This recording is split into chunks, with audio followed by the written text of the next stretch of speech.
morning, Nigeria. Good morning, Africa. Good morning, world. And Merry Christmas! Yes. Thank you. Yes, we made it. We made it, though. If you're awake, congratulations. If you're still half asleep, you're still welcome. Welcome one, welcome all. Whether you're in your pajamas, in full Ashabi, or you're still negotiating what today will look like. And if your rice is on fire, your chicken is still frozen, or you're already tired and it's not even 12 noon, we see you. And if you're watching us from the kitchen, the sitting room, the road, or somewhere you're not even supposed to be, a cabo. Hey, that's what she knows. Today is Christmas Day. And here on Jasiri, we understand one thing very clearly. Christmas in Nigeria is not one size fits all. Yes, some homes are loud already. Some are still very quiet. Some people are hosting and some people are hiding. Some people are doing soft Christmas, while some are doing dirty Christmas. Dirty December. Recovery because they've been on it. And some are just hoping nobody knocks their door. Oh well, whatever version of Christmas you're having, whether big, small, loud, emotional, or even low-key, please know that this space is for you. And we're not rushing you this morning, absolutely. You know, we're not stressing you. We're here for good conversation only, you know, good energy and a little bit of Christmas spirit. Yes. Yeah. That's shocking. I feel like you were waiting to do that. No, come on. And you're the only one not wearing some level of red. What's your problem? How is Dashin going to tell me? Oh, but no, I didn't get the memo. Am I supposed to tell you? Am I supposed to send a memo? It's Christmas. Emma Binu, see me next time. It won't happen again. So we're wearing red for Valentine's as well, right? Some level of it, a touch. You don't have to be like Lola right does, right? But do you know that I didn't pick this outfit? Beauty picked the outfit, and I didn't even in the spirit of Christmas. How beauty and I was planned for fighting with you? her yesterday that which one is this silk red something? And Sophie managed one. She's very fine. I just say, suit yourself. And she suited you. All right, so we will laugh small, we'll talk small, we might even overshare small because that's what Christmas is for. And yes, some of us dressed up for it. Yeah. We showed up and the vibes in the studio are correct. For 4 ladies, Christmas energy and plenty of conversation. What could possibly go wrong? Yes. In my opinion, nada, nothing. So grab your ogi, your tea, your coffee, your juice, or whatever choice beverage that's left over from last night. No judgment here. Settle in, relax. Spend Christmas morning with people who get you, people who get it, people who roll like that. This is Jasiri! Merry Christmas!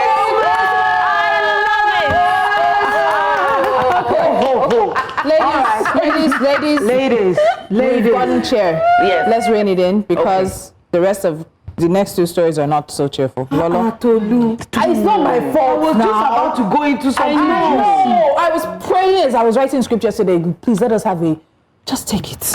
I wish we had something to chew on while we're getting through this. No cake, no biscuit, no rice, jollof rice. No, but I did have food this morning. Thank you, Dashin. Thank you, Dashin. Okay. And the brownies will see in the makeup room. Let's not go to. Let's do everything nice before everything. Take a deep breath. Let's go. Ladies, I know we're hoping that we'll be able to, have a quiet, uneventful Christmas celebration.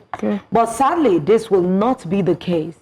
This morning, we are reeling from a devastating blast in Maiduguri, Borno State. On Wednesday evening, a suspected suicide bomb exploded inside a mosque in Gamboru Market area, killing worshippers and injuring about 35 people during the evening prayers. Police say fragments of what appears to be a suicide vest was recovered and investigations are ongoing. No group has claimed responsibility, but this attack comes amid the long-running insecurity in northeastern Nigeria linked to insurgent groups such as Boko Haram and its splinter factions. Borno State Governor Babagana Zulum has condemned the attack as barbaric and inhumane, and he urged heightened vigilance in the places of worship, especially during the festive period. News Center's Umaru Kirawa is in Maiduguri with the latest from the authorities eyewitnesses, residents. So we're going to say, Umaru, good morning. How are you today? Fantastic. Good morning, Umaru. Please go ahead and tell us, what is the latest confirmed casualty figure from this explosion, and what can you tell us about the condition of the injured? Thank you. Yes, with regard to the incident that happened yesterday at Gamboru Market Mosque, which the police have confirmed 5 persons have died on the scene, and then 35 were injured. So many of them have been hospitalized, and we were even there at the hospital, State Specialist Hospital, Maiduguri, where some of the casualties or some of the victims of the bomb explosion are receiving care, taking treatment there. And the police public relation officer confirmed to us that the situation is calm and people should be cautious, and they should celebrate the Christmas in peace, but with caution. And if you can see behind me, we have police officers here, and right now I am at EYN Maiduguri, where so many Christians are here to celebrate the Christmas peacefully, but we've observed that there is increased security checks. The police are here, the boys brigades and other security apparatus are on ground to ensure peaceful celebration of the Christmas as Christians across different parts of the state celebrate this day. Now, can you describe the scene of the explosion yesterday? I know you were there almost in the immediate aftermath, and also the immediate response by security and emergency teams. This was something that kept us at New Central up. I know it kept a number of people up yesterday as the story was unfolding. Take us through what it looked like yesterday, and we have the visuals to run that with you. Yes, the incident happened at Gamboru Market Mosque in Maiduguri metropolis, and I was in the area specifically. All right, so while we are waiting to hear back from our correspondents in Borno State, Umaru Kirawa, of course, we can let you know that yesterday evening, Christmas Eve, there was a bomb blast at a mosque attached to the Gamboru Market in Maiduguri. Officials are confirming 5 dead and at least 35 injured as well. We can get some of the visuals from that, and it was really just a very, very heartbreaking situation, leading to what some might be calling a Black Christmas, because that also aligned with an explosive fire, a very, very bad fire outbreak here in Lagos. But Umaru is back. Umaru, once again, just quickly take us through the scene of what happened yesterday, how it happened, what we know about what happened. Yes, like I said, I was in the area when the incident happened, but it's a small distance. When I heard the sound, I told my friends that it sounds like a bomb explosion, and they told me that it's a tire that exploded of a vehicle. So we had nothing but to continue with what we are doing. We went and prayed, and then after prayers, then we were informed that people died in the mosque, and it's an explosion. So we had to rush to the area, take what we can take in terms of B-rolls, and then speak with some people that we can speak. The police were very swift, and even the military were there. They cordoned the area, and we were able to get the visuals of ambulances taking casualties to different hospitals in Maiduguri, the State Specialist Hospital, the one on your screen, and then the University of Maiduguri Teaching Hospital. So some of the casualties were taken to UMTH, while others are taken to the specialists. But by and large, the incident is horrific. And but the good side of it is people are resilient enough to continue with what they are doing. And in fact, even today, people are in different churches to celebrate Christmas despite the incident. When I spoke to one of the Christian leader here at EYN LCC, the resident pastor, Reverend Usman Dibal, told me that the Christian community and the Muslim community live in peace in Borno State, and they are not deterred by the incidences that are happening, that people are resilient and they will continue to pray for the peace and stability of this country, and that the government really need to step up efforts to ensure that the security of lives and property is taken of essence, and that is in fact the primacy of governance. All right, so let's let's find out what the authorities are saying about how the attack was carried out tomorrow. Is this being treated as a suicide bombing? And what evidence has been found so far regarding this? Well, the police has made it clear that it's suicide bombing allegedly. And in fact, this is what many people are saying, because immediately they started praying in the mosque, then the thing exploded.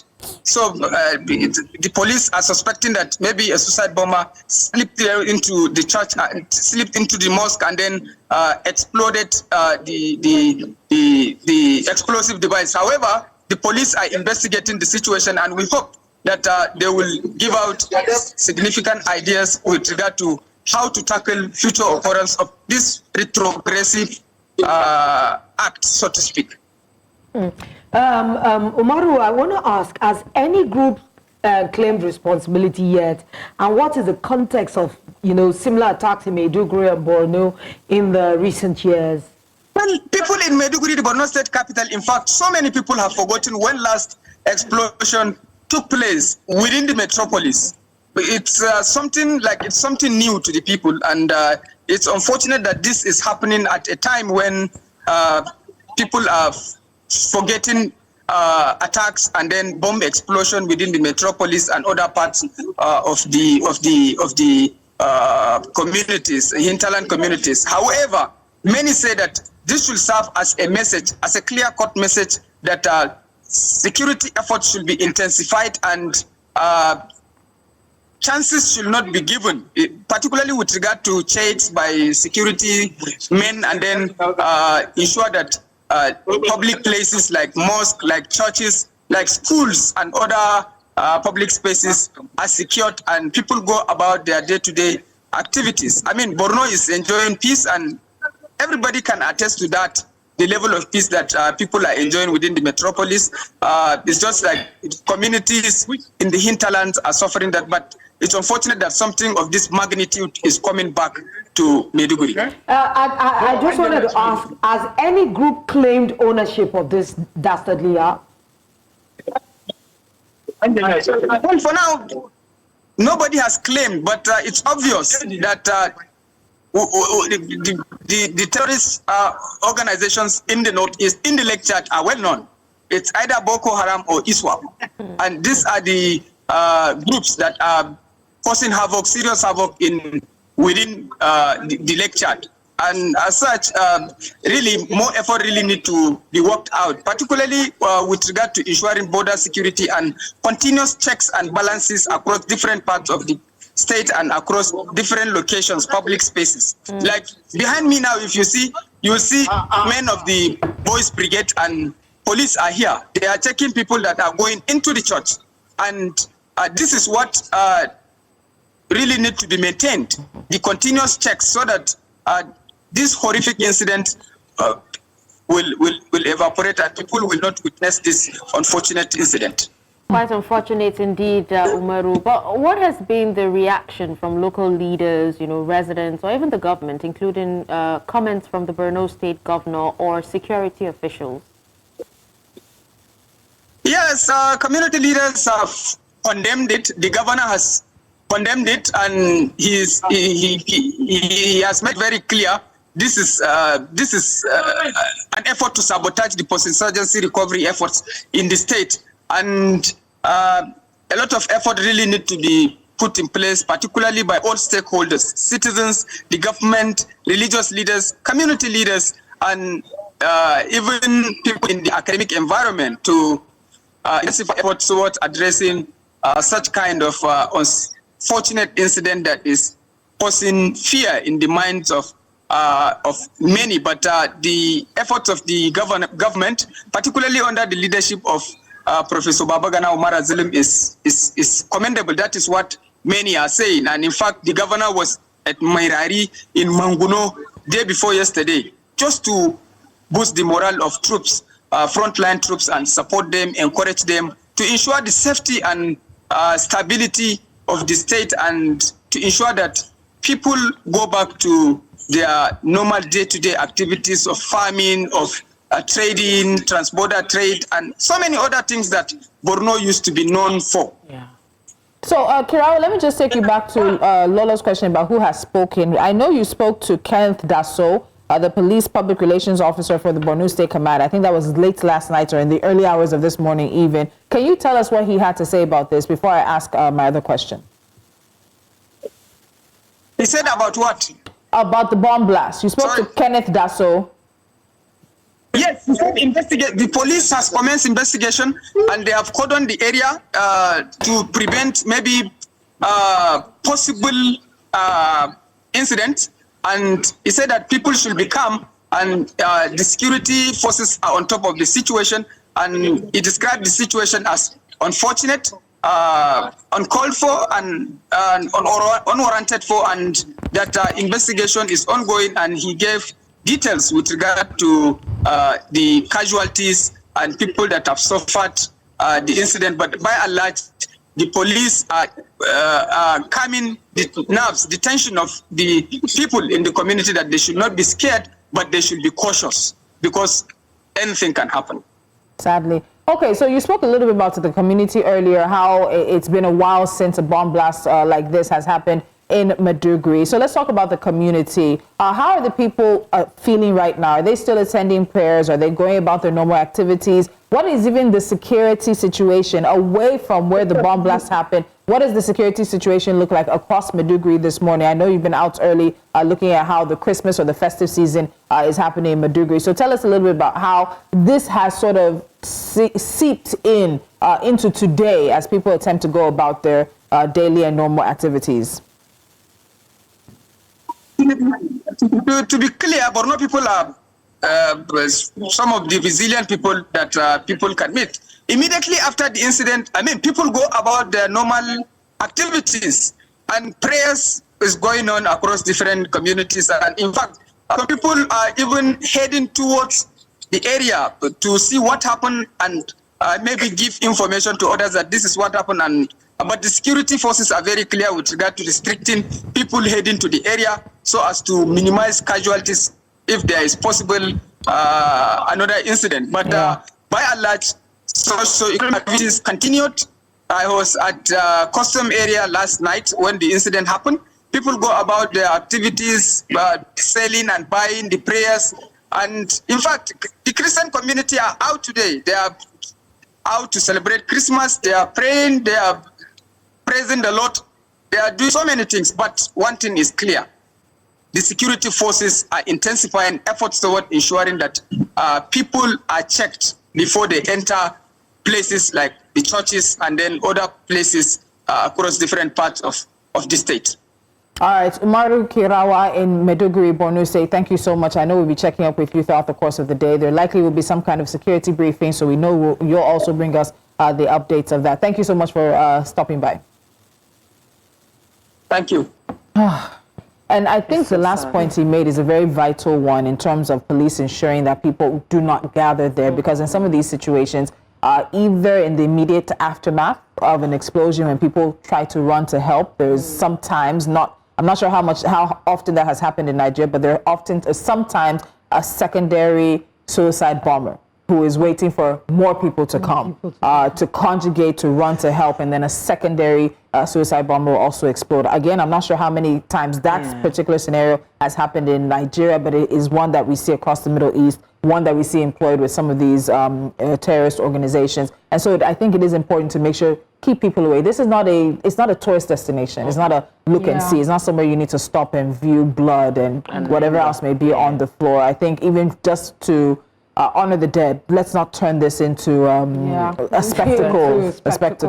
And I condemn this act, wholeheartedly, because this was something we used to experience in the past when we had suicide bombers, in different places in Nigeria. And, when these kinds of things start to repeat itself, I cannot lie, I start to fear.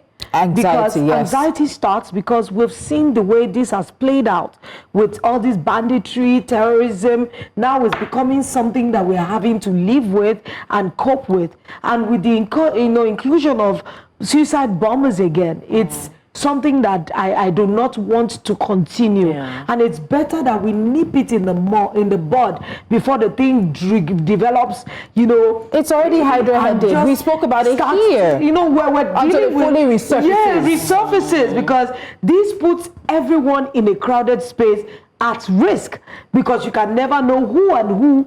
You remember all those times that it was happening? People were so afraid to go to congregate in large numbers. Churches frisked you. They don't even allow teenagers carry stuff. And you know that this is the festive season, December, especially Christmas and New Year, where people like to do this thing they call bangers and firecrackers. And you know, these kinds of things can hide in the midst of it, and we might start to have multiple incidences. I hope that they will just do something about what happened in Maiduguri before it becomes a problem. Bangers and, you know, fireworks are actually banned. Yeah, but we still see them being used. I was hearing them all last night. Oh, yeah. No, in the north. Here in the north, I'm saying. Oh, in the north. Even I think it was banned in Lagos in did the some south. kind of, but somehow it's resurfaced and everybody's just facing forward. And just assuming that, it goes down, that's fine. The sad thing is, you know, this isn't the first time, you know, there's been an explosion around Gamboru Market. Yeah. Gamboru is close to my grandma's house. Yeah. And I remember what happened when it happened the first time. It was really, really scary, right?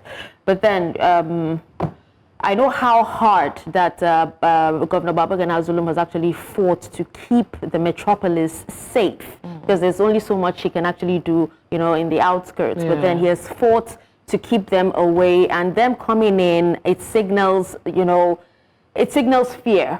It signals a lot, and I would say, may the souls of those who died departed rest in peace. Rest in peace. And it's not. I don't think it's something that stands in isolation, because whether we like it or not, Lolo said something about getting reused to the fact that the suicide bombers, after a while, we didn't hear them for a while. And then as is human nature, you begin to relax, you're feeling more secure. Then suddenly this is happening. Someone walks into the mosque and sets himself ablaze, listen, whether we like it or not, we as a people, we have to be vigilant. We have to start communitying.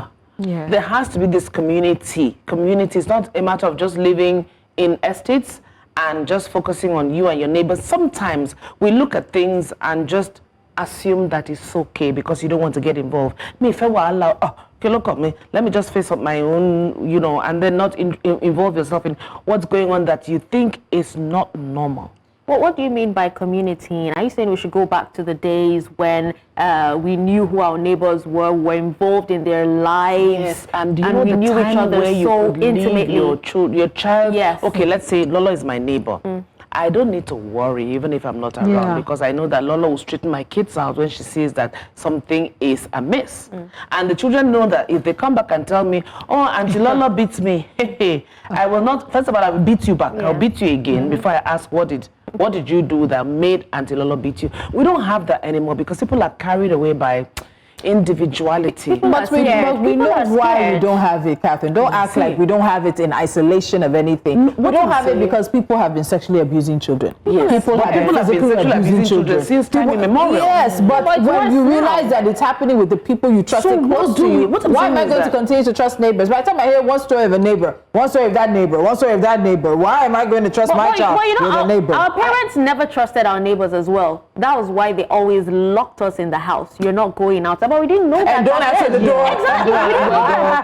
Don't answer the door. But also, if you look at the flip side of it, if something happened in the house and you're locked in, what then happens? What we usually say is, God forbid, it's not my portion. But that doesn't negate or that doesn't stop that kind of thing from happening. You can lock a child in the house. Abroad, it's an offense too. Because they're anticipating that these kinds of things happen. What if there's a snake or fire or something in the house and the child cannot escape because the child is locked in? It's not what we like to imagine, but there's two sides to a story. What I'm saying is that we as people, we get carried away by our lives. We are busy with our lives. We're busy with parenting, with children, with family, you see something that it doesn't seem okay, but you don't involve yourself. We carry our face. So what it may be is that we may not need to be involved. We don't necessarily these days, because people are crazy. We don't need to be the one pointing finger and say you're doing this thing. But I think we need to mandate ourselves to be reporters and truly see something, say something. Who are the authorities we say something to? In Lagos State, everybody's a mandated reporter. Titi Lola will tell us, you see something, you say something. Report to the Lagos Domestic and Sexual Violence Agency. If we need to report something to the police, if we need to report something to the military. But also don't forget that there has to be levels of trust between the people and those people we're meant to report to. So if people in Maiduguri, people in Kebbi, people in Nasarawa do not feel comfortable trusting the military, which we've heard they said they don't, how are they supposed to report? Especially in Adamawa State, So the background is there. All of us need to work, but I think it's the security agencies and the government that have much more work to do in order to get the trust of the people back. We're ready. People have information. I'm even I need to comment, because when Umar was talking, he said that the security agencies swung in on time. And they were able to contain. You know, sometimes when bad things happen, the aftermath is always worse than the actual. Imagine if there was a stampede, if there was no quick intervention, it could have escalated a little more. And they were able to take them quickly to the hospitals. At least we see footages of people already on the beds being attended to, because I've seen situations where terrible things happen and people are just all over the place, and it's individuals that are getting into the place, and when it's a bomb, we have to be extra careful.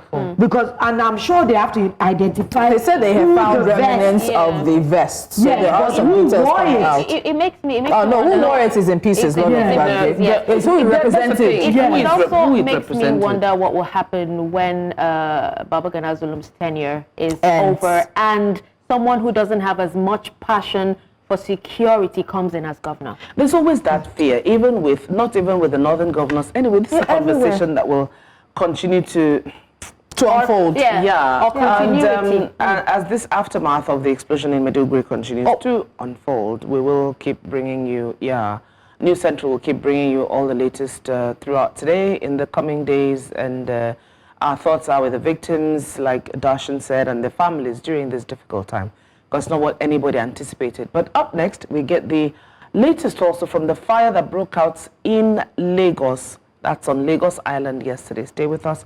We'll be right back. What a Christmas.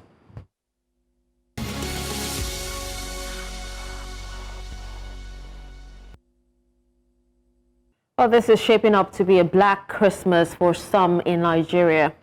Now we're going to join up, with our correspondent who is on location at Lagos Island, where a major fire broke out at the Great Nigeria Insurance House, a 25-story commercial building on Martin Street.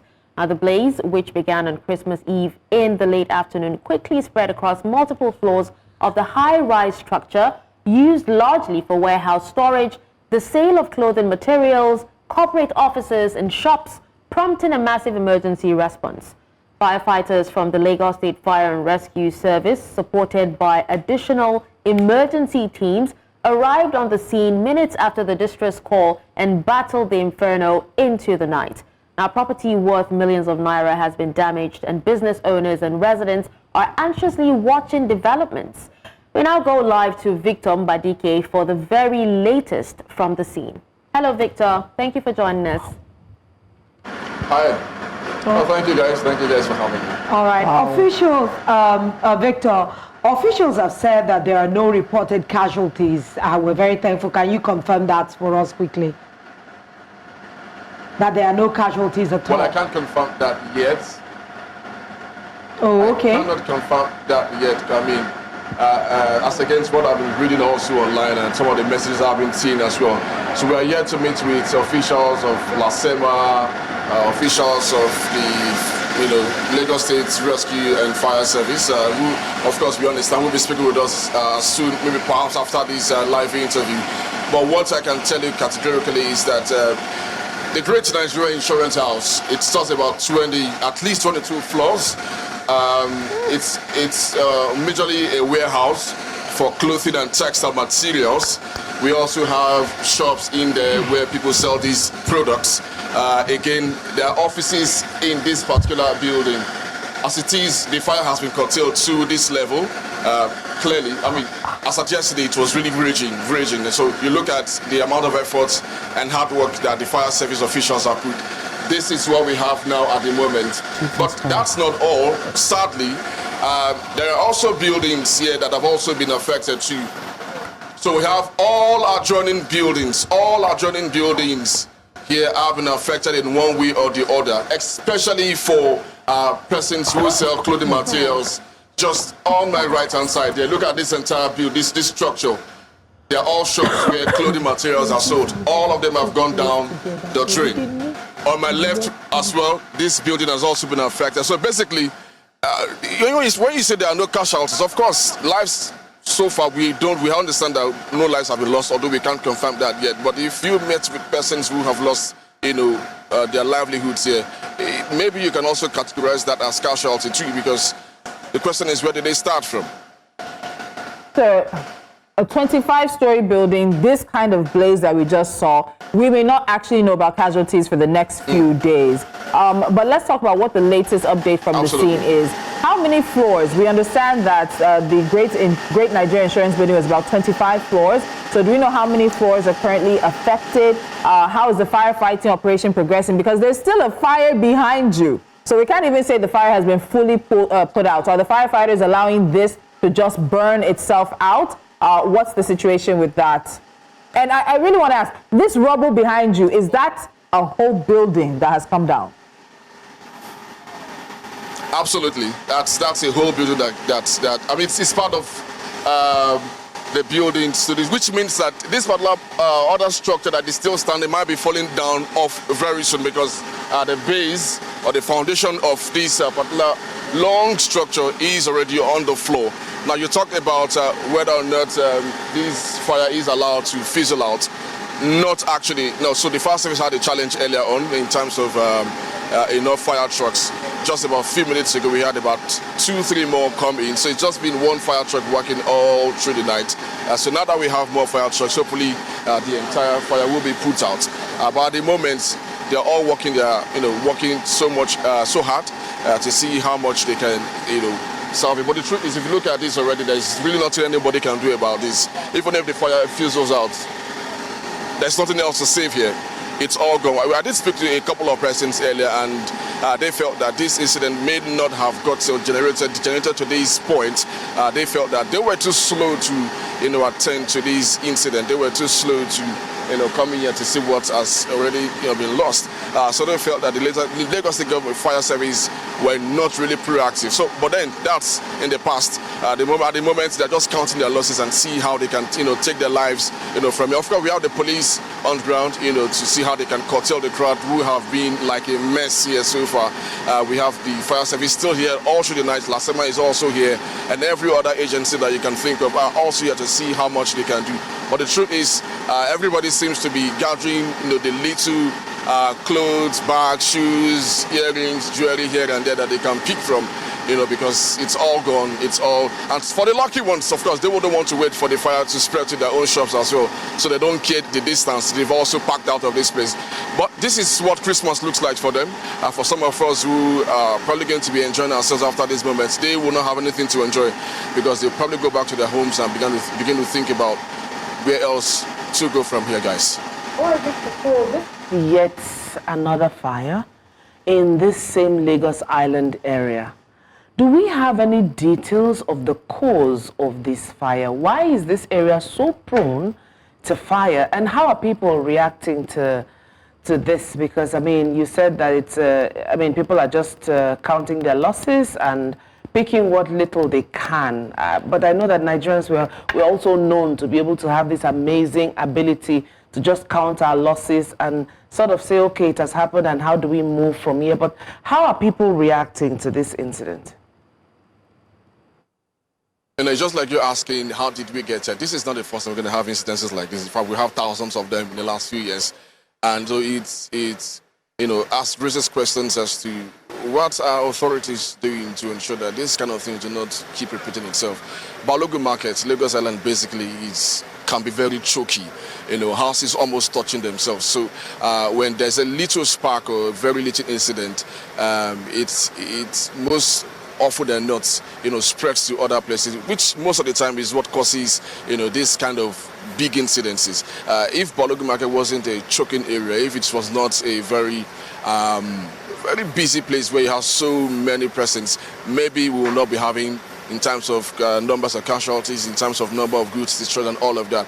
But we understand from 1 or 2, 3 persons who have also spoken to ask what could be the cause. They said it was a generating set from the 4th or the 5th floor of this particular GNI. It's called the Great Nigerian Insurance House. We cannot categorically say, or except we have an official statement from the authorities. But this is what the people are saying, that a generating set was a major cause of that fire incident. But if Lagos, you know how Lagos Island can be. If it was an isolated house, basically, maybe that house might just be the only one affected. But in a place where you have, hundreds, thousands of houses all close to each other, so once there is a spark in a particular small outlet, other outlets pick it up from there, and it spreads and becomes a more dangerous incident, guys. That is a very, congested. Was it designed? Honestly, at least from the design that we can presently see, I was just telling Tolu in the studio that I still went to Lagos Island of late, and I was worried about how close the houses are to each other, because I was going to ask you about how would they say the response service for the firefighter, did they arrive on time? Were they able to navigate on time to be able to get to, to the place of the fire? Because I know that if it is not the design of Lagos Island, how constricted the area can be, how about human traffic? They are another menace in Lagos Island, because area boys and all these miscreants, everybody is everywhere. So how would you describe the emergency service? Were they able to get access quickly, or what were the people saying happened before the fire was put out? So judging from the testimonies of those who we've spoken to, yes, of course, the firefighters have been here since yesterday up until this morning. They've not left. But the question is, what time did they come or they arrive? So some of them said they came quite late, that if they were early enough, maybe they could have salvaged the situation. But despite the fact that they came at the time they did, they didn't have enough water. Some of their own testimonies, not mine. They didn't have enough water, and then they were really they were quite slow to attend. To have a face-off with the raging fire.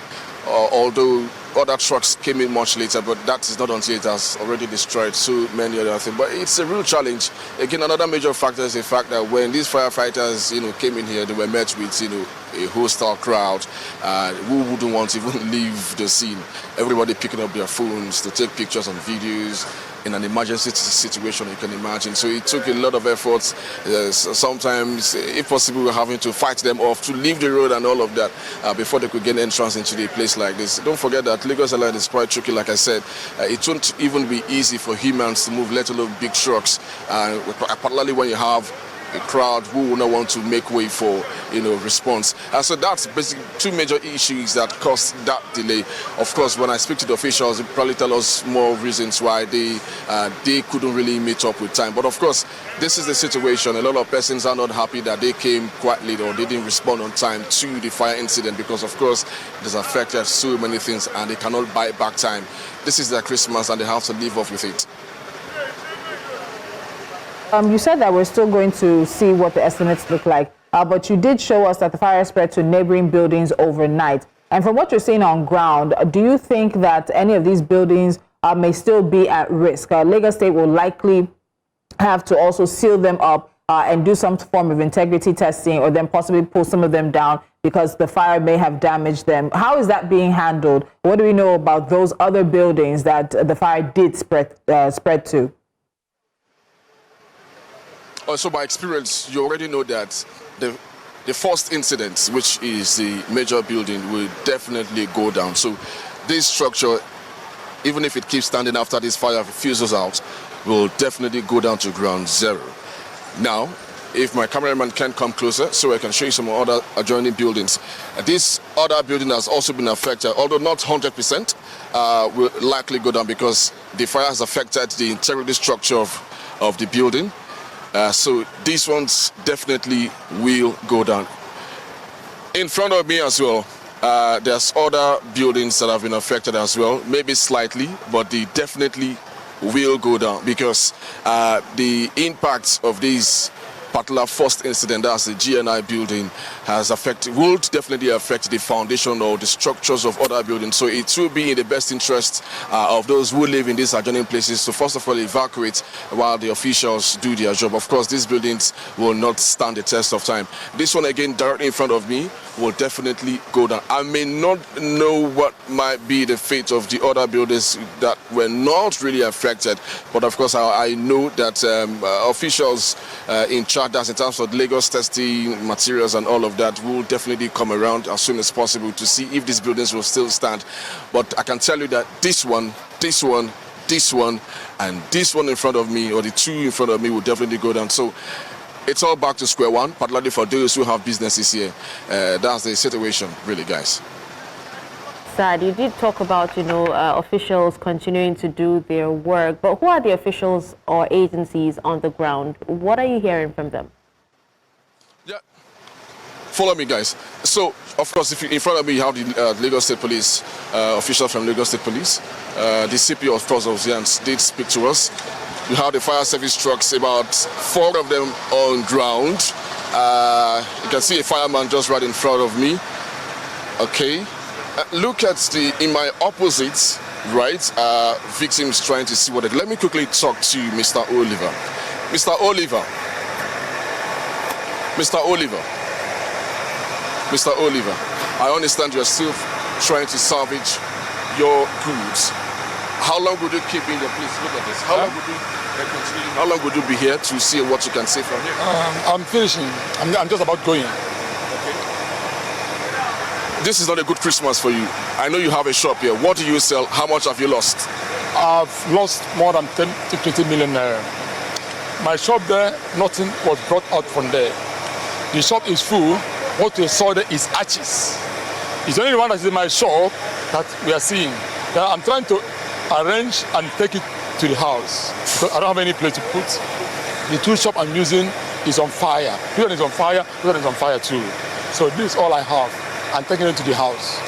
So this is all you have. You've lost every order of your goods into this inferno. I'm taking a lot to the car park to take to my house. So this is not all. So where do you go from here? What are your next plans? My next plan is to start afresh and to know how to, because I'm sure that this plaza will not continue. I don't know what is going to happen because everything is on fire.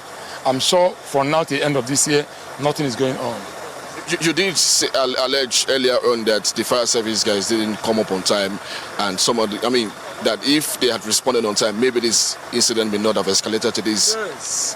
Had even they acted proper, this incident would not. What are the things you noticed? What are the things you saw? I noticed that they didn't do what they're supposed to do. They came around, they were just shouting pop, pop, pop, pop, pop, from the hour to hour. More than 2 to 3 hours, 4 hours. When I get to the house, somebody called me that my shop is on fire.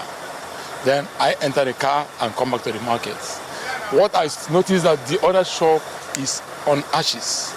Then this one, there's a big shop there that was burnt to fire. I cannot enter the shop. Because if I enter there, that means I like entering into the hellfire. But I'm waiting till now. It subsided. Then I entered the shop and took all the things that remained. Thank you so much, sir. So, guys, this is the fate of Mr. Oliver, just like many others who are also trying to salvage what they have left. So, I don't know what else to say because he said he's lost about 20 million or even more. And you can imagine these are all the scraps that he can salvage, back to his house, and hoping he starts all over again. That's the situation, guys. Victor, thank you so much. Unfortunately, just as Kat said, this is yet another fire incident in Lagos Island. I remember one very recently that correspondent Israel Faribo covered that even had the station trending because someone was so overwhelmed by the situation. He actually threatened and pushed Israel. Now we're back here, Lagos Island, covering yet another fire. Victor, thank you for this. I know that we'll probably expect some officials to be there in the next few hours and brief the public. Let's take a quick break. This is Jasiri. We'll be right back.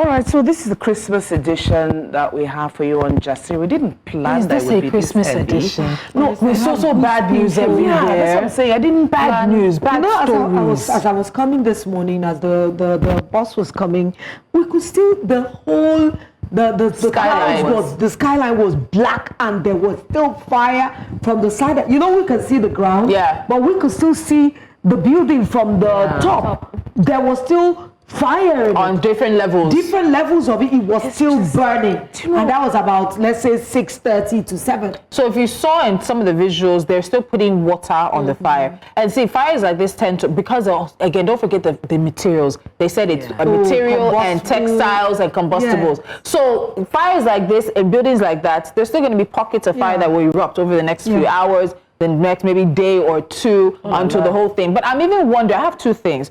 This gentleman that we spoke to, Mr. Oliver, said he waited for the fire to go down, then he went inside. I don't understand how he was allowed in. No, I think that they're adjoining buildings. Even so, it's not just the fire you need to be worried about. It could be the next room. Smoke inhalation. Smoke inhalation. It could be the next room, and the foundation or the ceiling had become weakened and could have fallen on him. So those are the things. That's one. But there's a video of yesterday night when this fire broke out, because Victor made a point of it, and I will say it again. Let's take that video. When the fire was blazing, there is a crowd. Do you see a crowd of people?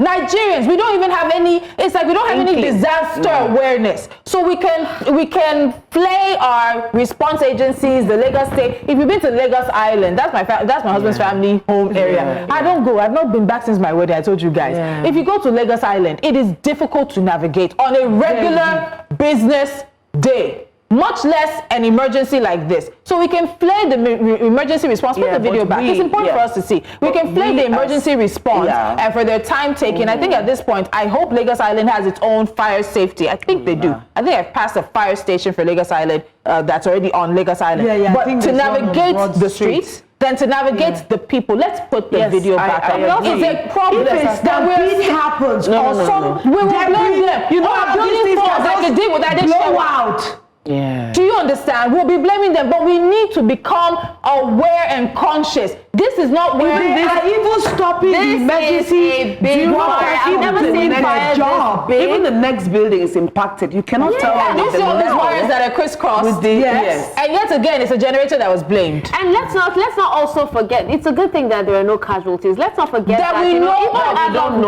do not think that we're going to escape this fire without a casualty. 25-story building. Do you I don't think so. What I'm trying to say is, you saw the influx of people that were on Lagos Island just before Christmas. Even Christmas yesterday. Eve. Yes. Even yesterday. People were still shopping. Even as of 11 p.m. Right? That's the day before yesterday. The place was a friend of mine left the market and told me, "So Katim, you cannot sleep." I said, "What is the problem?" She said, "I just came back from Lagos Island." Auntie, what's it carry you go? You were in Lagos Island till this week. When I keep saying, I know Tolu say that, oh Lolo, Lagos Island, the Lagos State. No, I agree with you. Need to sit down with the leadership and the old family, the community and the community, because we need to seriously think about what needs to be done to Lagos Island. It is a crisis. It's an emergency. It is rinse and repeat. Because the houses are close together. Let's not forget, we also talked about how the water hydrants were blocked. It is rinse and repeat. Give us another 3-4 months. There'll be another fire.